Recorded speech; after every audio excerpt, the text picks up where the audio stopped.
नमस्कार, आप देख रहे हैं केबीसी न्यूज। देखिए, भरत तिवारी लगातार आज 7वां दिन है भरत तिवारी के केस का, जिस तरह से घटना हुई थी बिलौटी गांव में। आज मैं उसी भरत तिवारी के घर के सामने खड़ा हूं, उनके दरवाजे पे खड़ा हूं। आप देख सकते हैं मेरे पीछे भरत तिवारी का घर है। और आज जो ये लोगों की भीड़ देख रहे हैं, ये महज वो भीड़ नहीं है। यहाँ आज पंचायत है, आज महापंचायत का आयोजन किया गया है। महापंचायत सभा होगा और इस महापंचायत सभा में कई ऐसे नामी गरामी लोग आएंगे और भरत तिवारी के साथ जिस तरह से मामला किया गया था, जिस तरह से वारदात किया गया था पुलिस के द्वारा, उसका क्या कुछ निराकरण होगा। लेकिन इसी आज महापंचायत में प्रशांत किशोर भी पहुंच रहे हैं, उनके भी काफ़ी लोग हैं। आप देखिए कि लगातार राजनेताओं का दौर लगा है, फिल्म स्टारों का दौर लगा है, चाहे वो खेसारी लाल हो, पवन सिंह हो।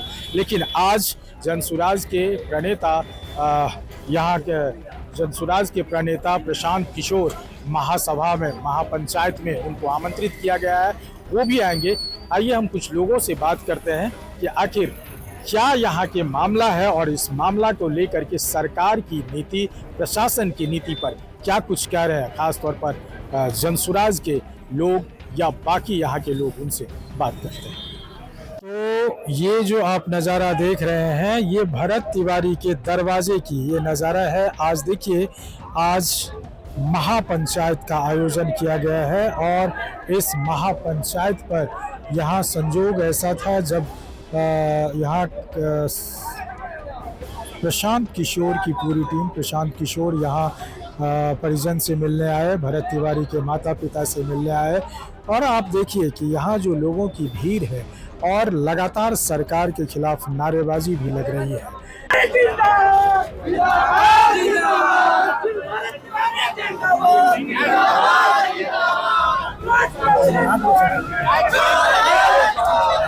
ये मोबाइल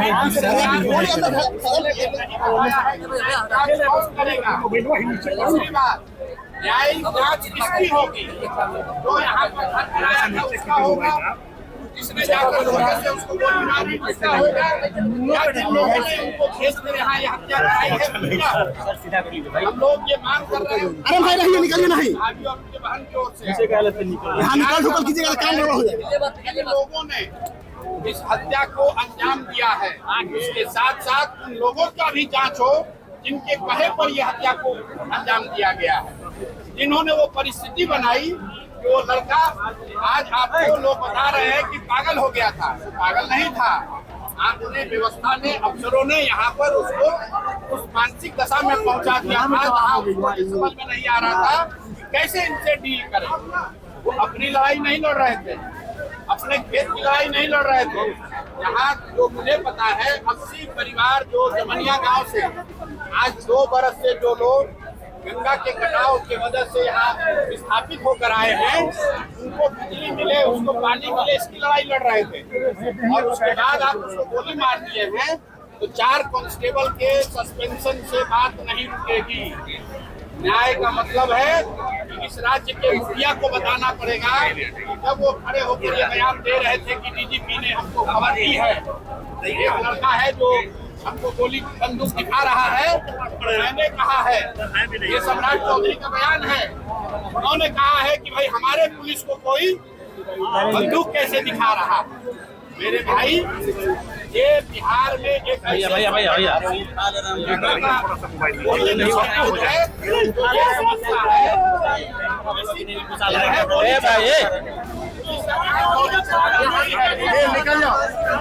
जी, मेरा यही विधानसभा रहा। मैं जनसुराज से यहाँ की प्रत्याशी भी रही हूँ।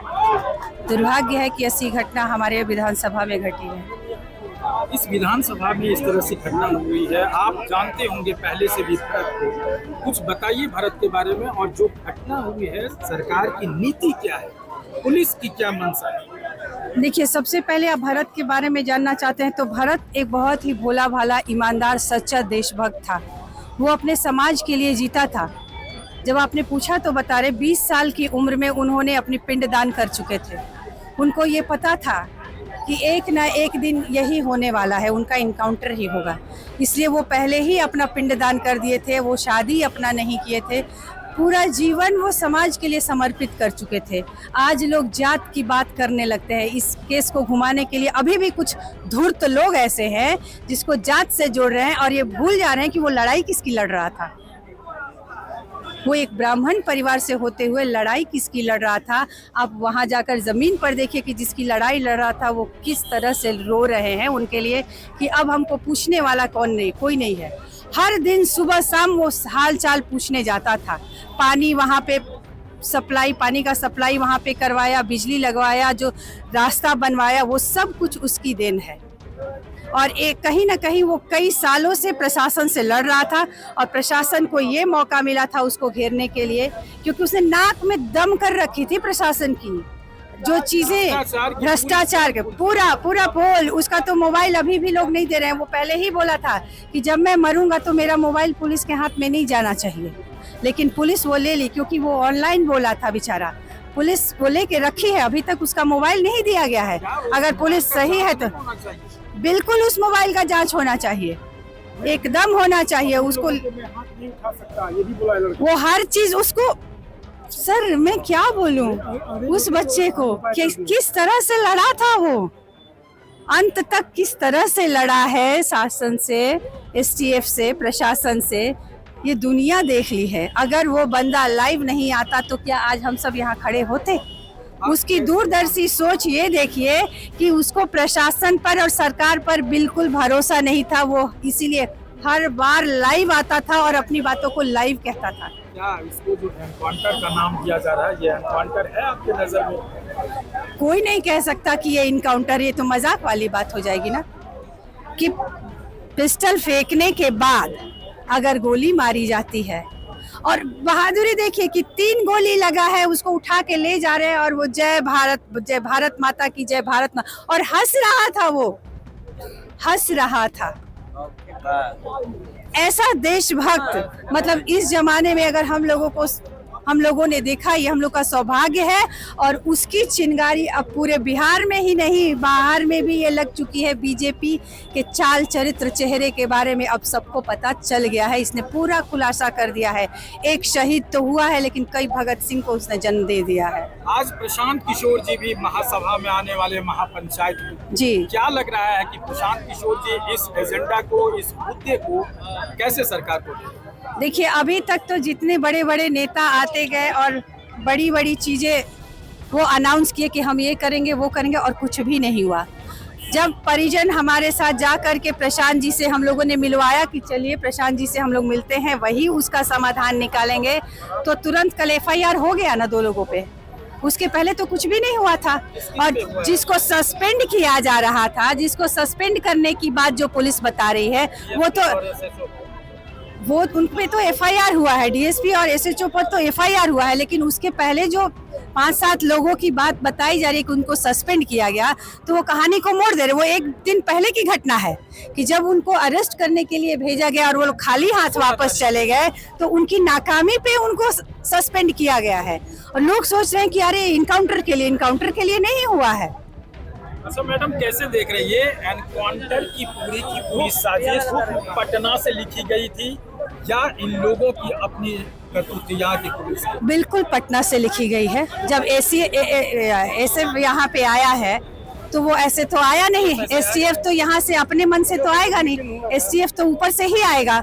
और जब मुख्यमंत्री जी खुद बयान दे रहे हैं कि लड़का मानसिक तौर पे विक्षिप्त है, जब तक कि उसकी मृत्यु की खबर नहीं आई हुई होती है, तो इसका मतलब क्या है कि मुख्यमंत्री यहाँ क्या चल रहा है और उस पर बयानबाजी कर रहे हैं, तो इसका तार कहाँ से जुड़ा हुआ है? सरकार को पता है कि कोई विक्षिप्त है तो उसको हॉस्पिटल नहीं मिलना चाहिए, उसको गोली। यही दुर्भाग्य है। हमारा मुखिया ऐसा है कि उसको इतना नहीं पता कि अदालत में जब एक सजा मुकर्रर की जाती है तो एक स्वस्थ व्यक्ति को दी जाती है। जब अस्वस्थ होता है तो पहले उसके इलाज करवाया जाता है और इलाज करवाने के बाद दी जाती है।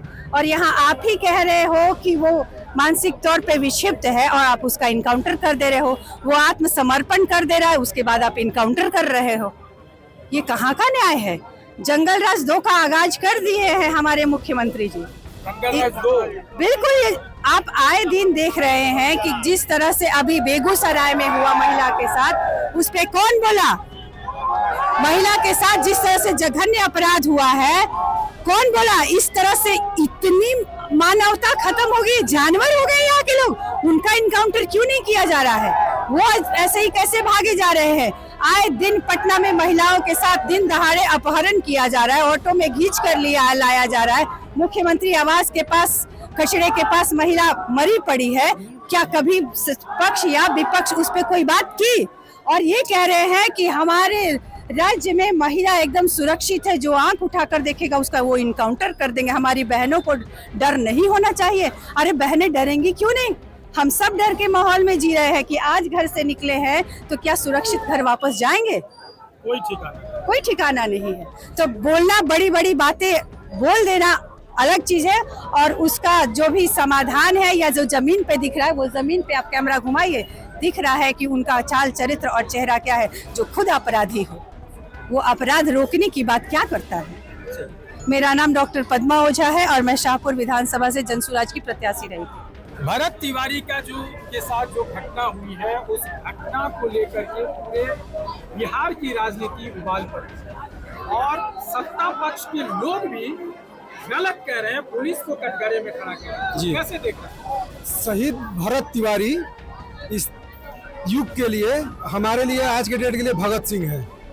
और जो आप कह रहे हैं सम्राट चौधरी, जो इनको भीख में मुख्यमंत्री पद का कुर्सी मिल गया है, इसका उनको गुमान हो गया है। वो एक अलोकप्रिय मुख्यमंत्री बिहार के हैं। उनको लगा कि गोली मरवाइए और लोकप्रिय हो जाइए, ठीक है। तो वो एक ही मात्र राह जानता है कि किसी को गोली मरवा दीजिए और लोकप्रिय होते जाएंगे। भरत तिवारी से पहले बहुत लोगों को गोली मारा गया जी, तब तक तो लोकप्रिय नहीं हुए। इसलिए कि भरत तिवारी अपने लिए नहीं लड़ रहे थे, समाज के लिए लड़ रहे थे। भरत तिवारी अब जातिगत पे भी आते हैं तो भरत तिवारी समाज जात ब्राह्मण जाति के थे। उन्होंने ब्राह्मणों की लड़ाई नहीं लड़ रही थी, वो बैकवर्डों की लड़ाई लड़ रहे थे। आज यहाँ आप देखिएगा कि कोई समाज एक नहीं है, पूरी बिहार यहाँ पहुँच रही है उनका आवाज उठाने के लिए। मतलब यहाँ कोई राजनीति नहीं है। भरत तिवारी के अच्छे कर्मों को सराहने के लिए बिल्कुल। वीर कुंवर सिंह के बाद शहीद भरत तिवारी हैं जो इस क्षेत्र के लिए और बिहार के लिए नाम करके जा रहे हैं। क्या कुछ कहेंगे? आप देख रहे हैं कि मुख्यमंत्री को इस्तीफा करने देने की भी मांग हो रही है। दूसरी तरफ डीजीपी बिहार पर भी ब्लेम लग रहा है, आरोप लग रहा है कि उन्होंने जानबूझ करके भरत तिवारी का हत्या करवाया। देखिए, ये तो जो आरोप लग रहा है और सब कुछ हो रहा है, ये सब प्रत्यक्ष प्रमाण की कोई जरूरत नहीं है। पुलिस ने पहले ही अपने बयान में कहा कि वो मानसिक रूप से विक्षुब्ध है, और जो कि आपने देखा कि उन्होंने अपने बचाव के लिए पुलिस ने ऐसा बयान दिया। और वो जो लड़ाई लड़ रहा था वो आम जनों की लड़ाई लड़ रहा था, पर्सनल कोई उसका स्वार्थ नहीं था। उसके बाद आप आ करके उसको बहला फुसला कर ले जाते हैं, वो आपकी बातों को मानने के लिए तैयार हो जाता है और आप उसको गोली मार देते हैं। ये कहाँ का न्याय है? आप खुद ही बताइए ना। कहीं से आपको लग रहा है कि न्याय संगत चीज हुआ है? आप खुद भी समझ रहे हैं, समाज में रह रहे हैं। क्या अगर समाज की कोई लड़ाई लड़ रहा है उसके बदले में आप किसी को इनकाउंटर कर दीजिएगा? ये कहीं से उचित है? इसके बदले उसको न्याय मिलना चाहिए, नहीं मिलना चाहिए? अगर ये हुजूम आई है तो बस भरत तिवारी के न्याय के लिए आई है। ये सरकार इस मामले में गिरती हुई नजर आ भी तो रही है ना। क्यों न्यूज पे एक्शन हो रहा है? मान लिया जब केस दर्ज कर दिए, ठीक है, केस दर्ज करने से तो नहीं होगा ना। हमारी मांग है कि जिसने फर्जी तरीके से उनका हत्या कर दिया, इनकाउंटर कर दिया, उसके पेंशन पे रोक लगाया जाए, उसकी नौकरी से बर्खास्ती की जाए, तब ना हमको लगेगा कि उसके लिए न्याय हुआ। परिवार को नौकरी दिया जाए, ये हमारी मांग है। सम्राट चौधरी ने अपने आप को बचाने के लिए न्यायिक आयोग, जांच आयोग का घोषणा तो कर दिया, लेकिन अभी तक उसका नोटिफिकेशन हुआ है? नहीं हुआ है। सरकार को अभी तक ये नहीं पता है कि जांच किस चीज की जाएगी। पोस्टमार्टम रिपोर्ट आज तक पब्लिक हुआ या आया? नहीं आया। सरकार पूर्ण रूपेण से लगी हुई है कि इसको किसी तरह से डिले करके, हाँ, रफा दफा डिले करके, जैसी डिले करके लिपापोती करके काम खत्म कर दिया जाए। ये सिर्फ दिखावा है। हाईकोर्ट की रिटायर्ड जज, ये तमाम 4 दिन हो गया ना घोषणा किए हुए, अभी तक कहाँ नोटिफिकेशन हुआ? कौन जांच करेगा? जज का नाम आया? अभी तक नहीं आया। बोलिए। मैं अशोक कुमार पाठक बक्सर से आया हूँ। आप आए हैं यहाँ भरत तिवारी के यहाँ? भरत तिवारी के यहाँ बहुत दुखद समाचार सुनने के बाद लाइव देखा मैं, मुझे मेरा हृदय जो है बर्दाश्त नहीं हुआ। क्या चाहता है? और मैं यही चाहता हूँ कि क्रांतिकारी जिस तरह से भगत सिंह थे, उसी तरह भरत भूषण तिवारी को, ये जो सामने जो जमीन दिखाई दे रहा है त्रिकोणीय दरवाजे के सामने, यहाँ पर इनका स्मारक बने और मुख्यमंत्री बिहार के आकर उनका अनावरण करें, ताकि तभी उनके पाप के मुख्यमंत्री को तो सब पापी कह रहा है, आप कह रहे हैं कि उसका नहीं तभी उनका ये जो लगाया हुआ उनके ऊपर जो कलंक लगा है। तिवारी का जो एनकाउंटर कहिए या ये लोग ना एनकाउंटर नहीं है, उनकी हत्या है। किसने करवाया? किसने? प्रशासन ने कराया, शासन ने कराया। और प्रशासन ने खुद किया है। मैं ये कहना मैं प्रशासन को मुख्यमंत्री देता है, लेकिन मैं ये हत्या कराया, पाप अपना पाप धोए। मैं ये बोल रहा हूँ हाँ, ताकि जनता को ये संदेश जाए कि मैंने गलती किया है। और उस आप भी मानते हैं कि ये बिल्कुल ये प्रशासन द्वारा किया गया। पूर्व डीजीपी गुप्तेश्वर पांडे जो आज सन्यासी बने हुए हैं, दुबे जी से बोले हैं जो मीडिया से कि मैंने भी इनकाउंटर किया है। दोनों तरफ से जब चलती है फायरिंग तब गोली मारा जाता है। आप जब कह रहे हैं प्रशासन ने किया है तो प्रशासन को आगे क्षमा मांगे। मेरा कहना है कि क्षमा मांग ले और क्रांतिकारी का दर्जा सरकार दे। आरोप लग रहा है मुख्यमंत्री पर भी, सरकार वही इसका जो है सो निराकरण करें और बोले कि हाँ हमने गलती हुआ है, उस क्षमा मांगे। क्षमा मांगने का मैं बोल रहा हूँ कि क्षमा मांगे और ये घर के सामने उनका अनावरण करें, ताकि जो भी लोग आए, जो भी इस दर से गुजरे तो उनको कम से कम याद करे। जिस तरह भगत सिंह का मूर्ति कहीं पर पड़ा हुआ है, उसी तरह यहाँ पर भी हो। तो आपने सुना जिस तरह से बता रहे हैं, चूंकि जो भरत तिवारी के साथ घटना हुआ है और इस घटना की लीपापोती में सरकार लगातार शुरू से लगी रही है, लेकिन अब ऐसा लग रहा है कि भरत तिवारी को जो शहीद के दर्जे की मांग हो रही है, जिस तरह से उनके साथ जघन्य अपराध किया गया एनकाउंटर के आड़ में, एनकाउंटर के नाम पर, अब उस पर से पर्दा उठने वाला है। आपने तमाम ऐसे लोगों को सुना जो लोग क्या कुछ कहना चाह रहे थे। इन चीज़ों से ये लग रहा है कि अब सम्राट चौधरी की सरकार को अब जवाब देने में बिल्कुल ही नाक में दम कर देगी विपक्षी दल, और शुरू से ही करते आ रही है। लेकिन सवाल ये उठता है कि अगर कोई बंदा हथियार, अवैध ही हथियार क्यों न हो, अगर वो लहराता है तो क्या उसका अंजाम मौत होता है? क्या उनका अंजाम हत्या होता है? ये एक बड़ा सवाल है और ये सवाल हर कोई पूछ रहा है कि ऐसा युवक जो समाज के लिए लगातार काम कर रहे हो, उनका हश्र इस तरह से हो तो अब न्याय प्रणाली को देखा जाए या फिर सरकार की जो नीति है उसको देखा जाए तो एक बड़ा प्रश्न चिन्ह सामने आता है। अमलेश आनंद, केबीसी न्यूज़, कटनी।